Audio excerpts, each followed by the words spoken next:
नमस्कार, किसान समाचार में आपका स्वागत है। मैं हूं रेशमा आपके साथ। आइए नजर डालते हैं इस वक्त की हेडलाइंस पर।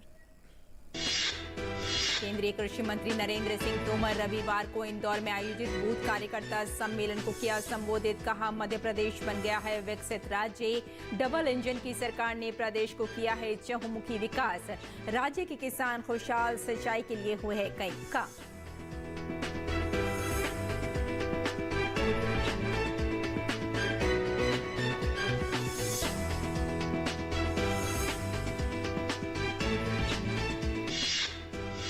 राष्ट्रीय खाद्य तेल मिशन ऑयल पाम की खेती के लिए मेगा पौधारोपण अभियान देश भर में किया जा रहा है आयोजित। राज्य सरकारें लगभग 7,750 हेक्टेयर भूमि में ऑयल पाम की खेती के लिए अभियान में ले रही हैं हिस्सा।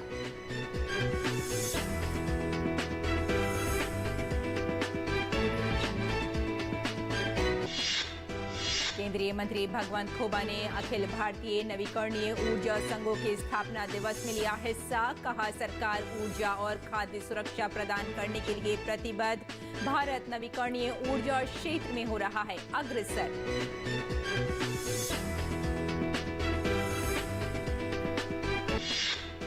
छत्तीसगढ़ में पंजीकृत किसानों से आगामी खरीफ सीजन में खरीदा जाएगा प्रति एकड़ 20 क्विंटल धान।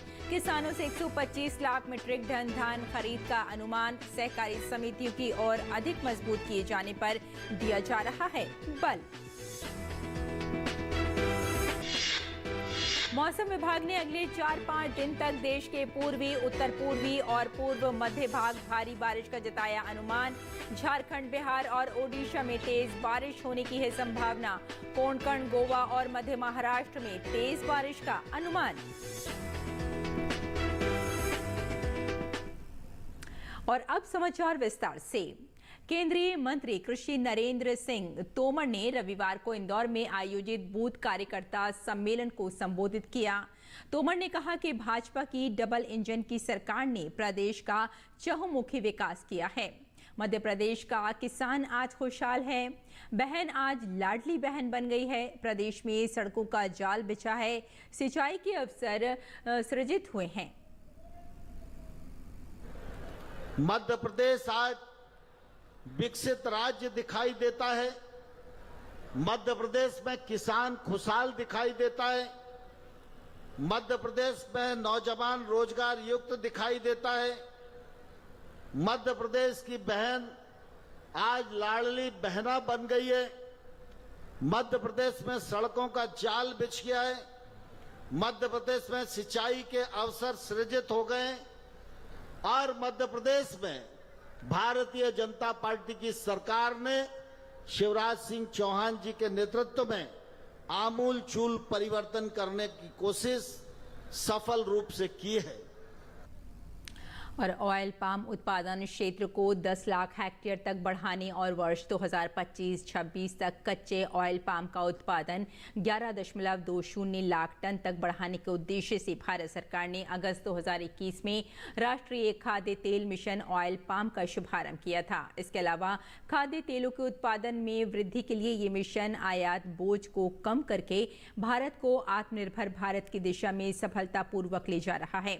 इस मिशन के तहत राज्य सरकारों ने ऑयल पाम प्रसंस्करण कंपनियों के साथ मिलकर 25 जुलाई 2023 से एक मेगा ऑयल पाम पौधारोपण अभियान शुरू किया है ताकि देश में ऑयल पाम के उत्पादन को और बढ़ाया जा सके। 3 प्रमुख ऑयल भाग प्रसंस्करण कंपनियां अर्थात Patanjali food private limited, Godrej Agrovet और 3F अपने अपने राज्य में रिकॉर्ड स्तर पर ऑयल पाम का रकबा बढ़ाने के लिए किसानों के साथ मिलकर सक्रिय रूप से भागीदारी कर रही हैं। ये मेगा पौधारोपण अभियान 25 जुलाई 2023 को शुरू हुआ है और 12 अगस्त 2023 तक जारी रहेगा। प्रमुख ऑयल पाम उत्पादक राज्य आंध्र प्रदेश, तेलंगाना, तमिलनाडु, ओडिशा, कर्नाटक, गोवा, असम, त्रिपुरा, नागालैंड, मिजोरम और अरुणाचल प्रदेश इस पहल में भाग ले रहे हैं। और केंद्रीय मंत्री भगवंत खोबा ने रूफटॉप सोलर के लिए राष्ट्रीय पोर्टल की पहली वर्षगांठ और अखिल भारतीय नवीकरणीय ऊर्जा संघों के स्थापना दिवस में भाग लिया। इस कार्यक्रम को भारत के नवीकरणीय ऊर्जा महोत्सव के रूप में मनाया गया, जो ऊर्जा सुरक्षा और स्थिरता प्राप्त करने के लिए देश की प्रतिबद्धता को दर्शाता है। भगवंत खोबा ने सभी नागरिकों को ऊर्जा और खाद्य सुरक्षा प्रदान करने के लिए सरकार के अटल समर्पण पर बल दिया। उन्होंने कहा कि COP 2015 सम्मेलन में घोषित किया गया वर्ष 2022 तक भारत का 175 गीगावाट नवीकरणीय ऊर्जा यानी जीवाश्म ईंधन प्राप्ति का दूरदर्शी लक्ष्य निर्धारित समय सीमा से पूर्व ही पूरा कर लिया गया था, जिसे वैश्विक समुदाय द्वारा सम्मानित भी किया गया था। भगवंत खोबा ने कहा, इस सफलता के आधार पर COP 26 सम्मेलन में प्रधानमंत्री ने 2030 तक 500 गीगावाट नवीकरणीय ऊर्जा प्राप्ति के भारत के महत्वाकांक्षी नवीन लक्ष्य की शुरुआत की, जिसका उद्देश्य वर्ष 2070 तक शुद्ध शून्य लक्ष्य प्राप्त करना है। उन्होंने कहा कि भारत COP 15 में निर्धारित लक्ष्य को हासिल करने वाला एकमात्र देश है, लेकिन शुद्ध शून्य लक्ष्य प्राप्ति के लिए अभी भी बहुत काम करना है।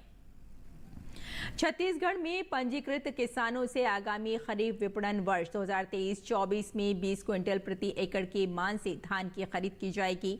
राज्य सरकार द्वारा आगामी खरीफ विपणन वर्ष में किसानों से 125 लाख मीट्रिक टन धान खरीदने का अनुमानित लक्ष्य रखा गया है।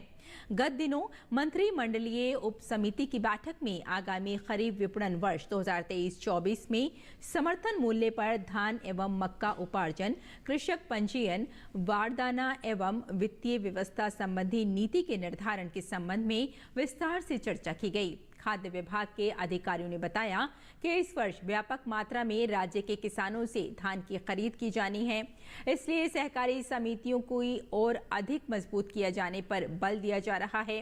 प्रदेश में किसानों के धान विक्रय में सहूलत को ध्यान में रखते हुए उपार्जनों केंद्रों की संख्या बढ़ाकर 2617 कर दी गई है। विगत वर्ष राज्य के 24.96 लाख किसानों ने पंजीयन करवाया था, जिसका रकबा 32.15 है। इस वर्ष किसानों की संख्या में वृद्धि होने की संभावना है। राज्य सरकार द्वारा किसानों से 125 लाख मीट्रिक टन धान खरीद अनुमानित के लक्ष्य के मद्देनजर बारदाने एवं खरीदी व्यवस्था दुरुस्त की जा रही है। और गुजरात के मुख्यमंत्री भूपेंद्र पटेल ने राज्य में इनाम उन्मूलन अधिनियम के अंतर्गत आने वाली जमीनों के कब्जा अधिकार को नियमित करने को लेकर एक महत्वपूर्ण निर्णय किया है। राज्य सरकार ऐसे भूमि धारकों के कब्जा अधिकार को वर्तमान जंत्री की 20% कीमत वसूल कर नियमबद्ध करेगी। वहीं अब तक जिला कलेक्टर को जिला स्तर पर 2.5 एकड़ तक भूमि के पोजीशन को ही नियमित करने का अधिकार था। मुख्यमंत्री पटेल ने सत्ता के विकेंद्रीकरण के एक हिस्से के रूप में अब 2.5 एकड़ भूमि की सीमा को समाप्त कर संपूर्ण अधिकार जिला कलेक्टर को सौंपने का निश्चय किया है।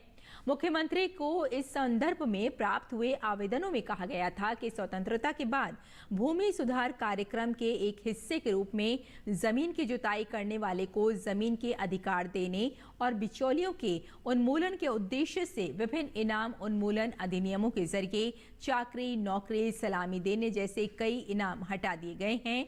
ऐसी जमीनों को जोतने वालों को उनकी जमीनों के प्रति स्वतंत्र स्वामित्व अधिकार दिया गया है। इन स्वामित्व अधिकारों को प्राप्त करने के लिए निश्चित समय सीमा में पोजीशन राइट की राशि को भुगतान अनिवार्य था, परंतु किसान इस अधिनियम की अज्ञानता के कारण ये राशि समय सीमा में भुगतान नहीं कर सके। इस कारण उन्हें इन जमीनों का संपूर्ण स्वामित्व अधिकार नहीं मिला और वे कनिष्ठ अधोपंक्ति कब्जे के रूप में वन कर रहे हैं।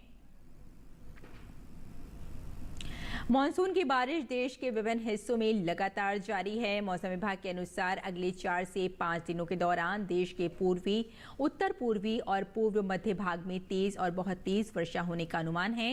इस बीच रविवार को राजस्थान के सीकर जिले के दांता रामगढ़ में सबसे अधिक 17 सेंटीमीटर वर्षा रिकॉर्ड की गई। मौसम विभाग ने पूर्वी उत्तर प्रदेश और पूर्वी राजस्थान में अधिकांश स्थानों पर मंगलवार को हल्की से मध्यम वर्षा और कुछ स्थानों पर तेज वर्षा का अनुमान है। पूर्वी मध्य प्रदेश, उत्तरी छत्तीसगढ़, बिहार, झारखंड, ओडिशा और पश्चिम बंगाल के गंगा से लगे इलाकों में मंगलवार को मध्यम से तेज वर्षा हो सकती है। कोंकण, गोवा और मध्य महाराष्ट्र में भी मध्यम से तेज वर्षा हो सकती है। मौसम विभाग ने बिहार में अगले 5 दिनों में व्यापक बारिश का अनुमान व्यक्त किया है। विभाग ने कहा है कि अगले 24 घंटों में पूर्वी चंपारण, औरंगाबाद, किशनगंज, नवादा और गया जिलों में तेज से बहुत तेज बारिश हो सकती है। अच्छी बारिश के लिए अनुकूल परिस्थितियां बनी हुई हैं। पिछले 24 घंटों में कई जिलों में भारी बारिश दर्ज की गई। औरंगाबाद में सबसे ज्यादा 158 मिलीमीटर बारिश हुई। और ओडिशा के उत्तरी भाग और उससे सटे पश्चिम बंगाल के तटीय हिस्सों में निम्न दबाव के कारण राज्य के बहुत से भागों में लगातार बारिश हो रही है।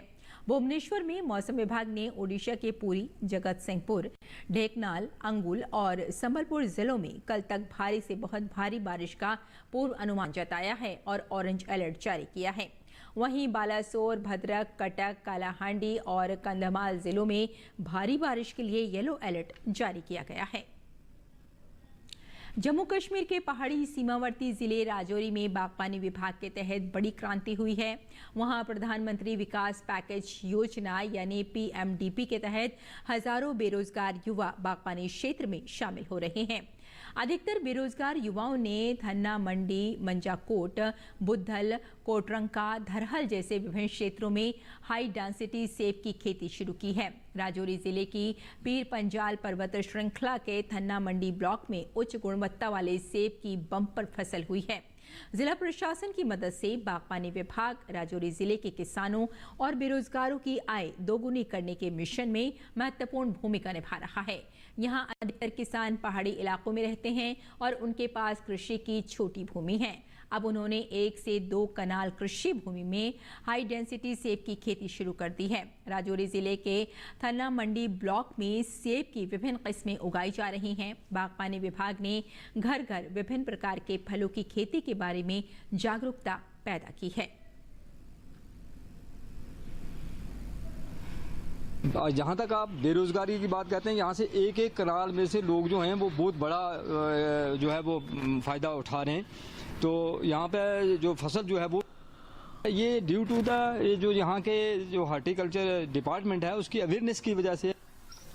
यहाँ पर तकरीबन 40-50 कनाल रकबा जो है इसमें ये लगे हुए हैं, ये बाग लगे हमारे। ये डिलीशन है, गाला है, रेड गाला है। ये 3 वैरायटियाँ हैं। ये इटली की है, ये ब्रांड जो इटली का है। तो बैरोड में तकरीबन इसका जो वेयर अबाउट है वो अच्छा है इस सरजमीन पर। डिपार्टमेंट की तरफ से अच्छा कॉपरेट है, आते हैं, देखते हैं, दवाई वगैरह देते हैं और भी जब भी कहीं कोई कंप्लेंट वगैरह हो तो फिल फोर वो कॉपरेशन करते हैं। तो ये उन्होंने पिछले साल हमें ये आके इधर उन्होंने पहले बताया, फिर हमने ये पेड़ लगाए। एग्रीकल्चर वाले साथ थे उनके, ये कोई इटली के हैं ठेकेदार पता नहीं क्या है, उन्होंने इधर लाया ये पौधा इधर। तो पिछले साल हमने लगाया, तो पिछले साल लगा के हमने इसको उतारा तकरीबन 5-7 महीने के बाद 80-90 पेटी इसकी। तो उससे जाके हमने जम्मू में बेकरी भी की है। खेती बाड़ी अपनी है, जमीन अपनी है, अपनी जमीन पे मेहनत करेंगे तो कुछ ना कुछ इसमें से कमाएंगे भी तो निकालेंगे भी। ये जो आजकल यूथ को नौकरी नहीं मिल रही, दर बदर फिर रही है, तो ये गवर्नमेंट ने हमारे लिए इनिशिएटिव लिया था एक, ताकि अपना हम रेवेन्यू जनरेट कर सकें साइड बाय साइड। तो ये हमारा एक सोर्स ऑफ इनकम भी है और एक सोर्स ऑफ इनकम के साथ में हमारा ये सिर्फ हम ये सेब का काम नहीं कर रहे, इसमें आपने देखा होगा ऑर्गेनिक सब्जियां भी हमने डिफरेंट वैरायटीज़ की लगाई हुई हैं। और अपने घर का सारा हम इनको जो सब्जी है ये हम खुद नहीं खाते, ये देते भी हैं। और उसके बाद ये जो बाग है इसमें हमने पिछले साल लगाया था और इसका हमने 20-25-30 हज़ार का बेच भी चुके हैं। और ये जो है इसकी रेवेन्यू भी ज़्यादा है और इसकी प्रोडक्टिविटी भी ज़्यादा है और इसका क्या कहते हैं टाइम स्पेन भी इसका कम है एज़ कम्पेयर टू कश्मीर में।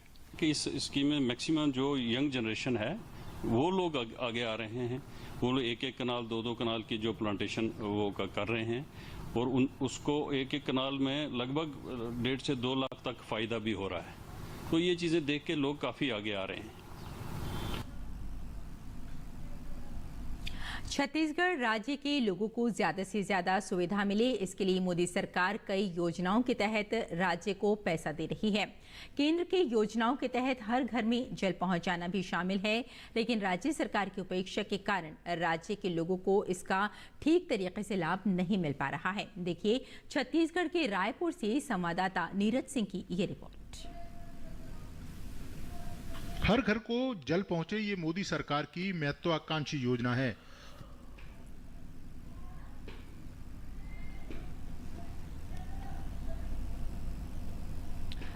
और आइए आपको एक बार फिर से बता दें कि छत्तीसगढ़ राज्य के लोगों को ज्यादा से ज्यादा सुविधा मिले, इसके लिए मोदी सरकार कई योजनाओं के तहत राज्य को पैसा भी दे रही है और केंद्र की योजनाओं के तहत हर घर में जल पहुंचाना भी शामिल है। हर घर को जल पहुंचे, ये मोदी सरकार की महत्वाकांक्षी योजना है, जिसके लिए हजारों करोड़ रुपए केंद्र सरकार के माध्यम से खर्च किए जा रहे हैं ताकि लोगों को पानी के लिए परेशान ना होना पड़े। इसी योजना के तहत छत्तीसगढ़ में भी मोदी सरकार ने इस योजना के लिए काफी पैसा भेजा है, लेकिन राज्य में ज्यादातर परियोजनाएं पूरी नहीं हुई हैं। छत्तीसगढ़ के ग्रामीण इलाकों को तो आप छोड़ ही दीजिए, रायपुर शहर में आपको इसके सबूत मिल जाएंगे कि कैसे मोदी सरकार की योजना राज्य की लापरवाही की भेंट चढ़ने को तैयार है। जिस जल को जीवन कहते हैं, वो जल रायपुर शहर के घरों की बजाय शहर की नालियों में गिर रहा है। कनेक्शन आधे अधूरे पड़े हुए हैं। 5-6 महीना हो गया है और बोले कि मतलब मीटर लगाएंगे तब अंदर करेंगे, और अभी तक आया नहीं मीटर लगाने वाले। और पानी बहता है सुबह और शाम को, घर के अंदर तक दिए नहीं कनेक्शन, बाहर ही नाली में छोड़े। यहाँ पे पुरानी पाइप जो पहले चली हुई थी उसमें कनेक्शन था, वो उसमें तो पानी आती नहीं है। जो नया कनेक्शन आपका जो अभी किए हैं वो रोड के इस पार नहीं आया है, और जो आया था अभी बीच में फूट गया था, वो कंप्लेंट किए थे। आते हैं देखते हैं कि एक बार देख के भी गए हैं, फिर भी नहीं हुआ है। शहर के लोगों का भी मानना है कि स्मार्ट सिटी को लेकर केंद्र से मोटी रकम छत्तीसगढ़ राज्य को मिल रही है, लेकिन जैसी स्मार्ट सिटी होनी चाहिए वो दूर दूर तक दिखाई नहीं दे रही। I don't think it is a smart city. अभी तो काफ़ी इनको वर्क करना है, मतलब नॉट ओनली वाटर वो जो ड्रिंकिंग वाटर का जो है अरेंजमेंट, बाकी भी तो सफाई और ये सब चीज़ में तो अभी बहुत कुछ करना है। रोड का भी काफ़ी उतना ये नहीं है, विड्थ मतलब चौड़ा उतना है नहीं रोड, ट्रैफिक अलग है, कोई ट्रैफिक कहीं तो पुलिस वाला दिखता ही नहीं। स्मार्ट सिटी जो होना चाहिए तो वो तो अभी है नहीं है, क्योंकि बहुत नालियों में गंदगी रहता है, कभी साफ़ होता है कभी नहीं होता है। कचड़े बहुत देखो नहीं, जगह जगह जगह कचड़े रहते हैं, है नहीं। बहुत सारे खामियां हैं इसमें, तो स्मार्ट सिटी बनने में तो जैसा होना चाहिए वैसा नहीं हो पा रहा है। स्मार्ट सिटी रायपुर में आज भी कई पानी की टंकियां बनी नहीं हैं। सड़कों पर आपको पाइप बिखरे मिल जाएंगे। छत्तीसगढ़ राज्य के लोगों के साथ साथ विपक्ष ने करप्शन के कई आरोप राज्य सरकार के कामकाज पर लगाए हैं, लेकिन सरकार के कान पर जूं तक नहीं रेंगती। केंद्र की योजनाओं का फायदा छत्तीसगढ़ के लोगों को मिलना चाहिए, लेकिन राज्य सरकार की उदासीनता और करप्शन के कारण उनका सही लाभ लोगों तक नहीं पहुंच रहा है। स्मार्ट सिटी रायपुर में भी कई जगह ऐसी हैं जहां पर पानी के कनेक्शन नहीं पहुंचे हैं, पानी के लिए नल नहीं लगाया गया है, पानी की टंकी नहीं बनी है, और ये रायपुर स्मार्ट सिटी का हाल है। आप समझ लीजिए कि छत्तीसगढ़ के ग्रामीण और आदिवासी इलाकों में इस योजना की क्या स्थिति रही होगी। कैमरामैन शैलेंद्र चौहान के साथ नीरज सिंह, डीडी न्यूज़, छत्तीसगढ़। और आइए अब बात करते हैं मौसमी खेती की और जानते हैं कि इस मौसमी किसान कैसे रखें अपनी खेती का ख्याल।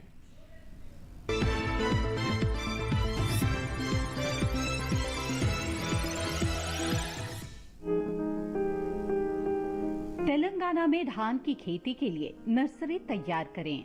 किसान मूंग की बुआई कर सकते हैं, यहीं उड़द की बुआई के लिए समय उचित है। इसके साथ ही अरहर बोएं। अरहर के खेत से पानी की निकासी की व्यवस्था करें। अभी कपास की बुआई कर लें। कपास के खेत से जल निकासी का प्रबंध करते रहें। तेलंगाना में लाल मिर्च में कीट लगने की आशंका बनी हुई है। ऐसे में लाल मिर्च में कीटों से बचाव के लिए कृषि विशेषज्ञों की सलाह से कीटनाशक का छिड़काव करें। वहीं मक्का के खेत से पानी की निकासी की व्यवस्था कर लें। इस समय भिंडी में कीट लगने की आशंका है। ऐसे में भिंडी में कीटों से बचाव के लिए कृषि विशेषज्ञों की सलाह से कीटनाशक छिड़कें। केरल में धान की रोपाई कर लें। यहाँ धान के खेत में जरूरी उर्वरक डालें। धान के खेत से घास फूस भी निकाल लें। किसान नारियल के बागों में जरूरी उर्वरक का इस्तेमाल कर सकते हैं। नारियल के बागों से जल निकासी का उचित प्रबंध कर लें। इसके अलावा केले के बागों में सिंचाई करते रहें। केले के बागों में पर्याप्त नमी बनाए रखें। साथ ही केले की रोपाई कर लें। किसान केले खेत से पानी की निकासी की व्यवस्था कर सकते हैं। केरल में किसान सुपारी की बुआई करें। केरल में सुपारी के खेत में सिंचाई करते रहें।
फाड़ कर जला दे। टमाटर में पत्ती, तना और फल भेदक कीट लगते हैं। इससे ग्रसित पत्तियां गिर जाती हैं। रोकथाम के लिए विशेषज्ञों की सलाह पर उचित दवाओं का छिड़काव करें।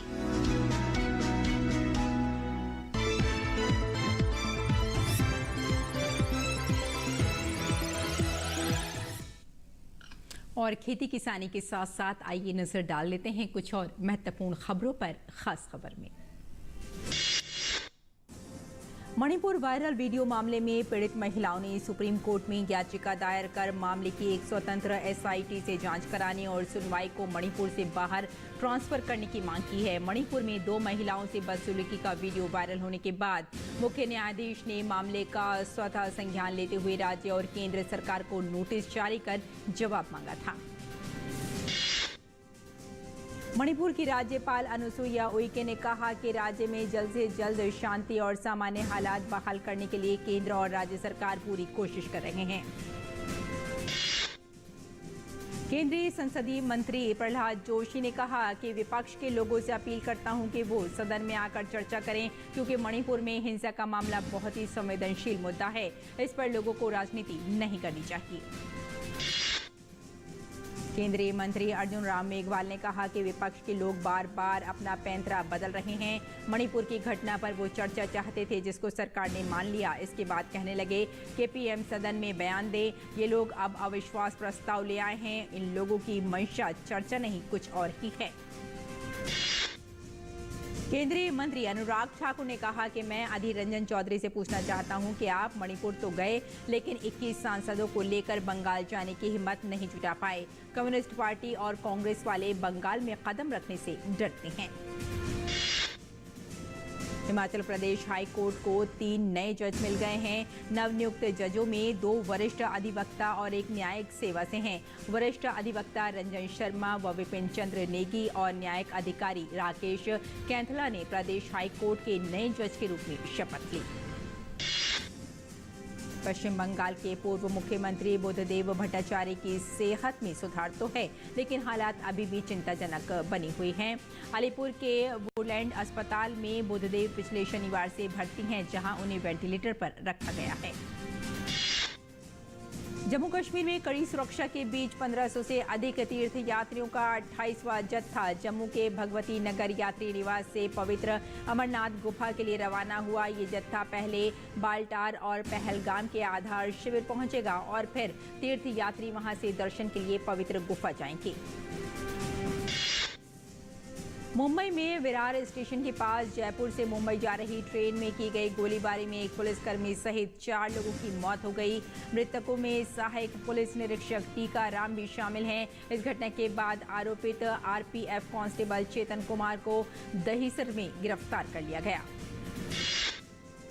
तमिलनाडु के मदुरै जिले के थिरुमंगलम के पास एक कार और ट्रक कंटेनर की टक्कर में 4 लोगों की मौत हो गई। यह हादसा उस वक्त हुआ जब अनाज से लदा तेज रफ्तार ट्रक नियंत्रण खो बैठा और टोल गेट पर खड़े वाहनों से जा टकराया। सीमा सुरक्षा बल ने जम्मू कश्मीर से सीमा पार से घुसपैठ की कोशिश की विफल कर दिया। बीएसएफ के जवानों ने आरएसपुरा के अरनिया सेक्टर में अंतर्राष्ट्रीय सीमा पर देर रात घुसपैठियों को मार गिराया। दिल्ली अध्यादेश को लेकर आम आदमी पार्टी और केंद्र सरकार आमने सामने है। मोदी कैबिनेट से मंजूरी मिलने के बाद सरकार जल्द लोकसभा में दिल्ली अध्यादेश बिल पेश कर सकती है। वहीं आम आदमी पार्टी ने अपने सांसदों के लिए व्हिप जारी किया है। तो किसान समाचार में फिलहाल इतना ही। अनुमति दें। नमस्कार।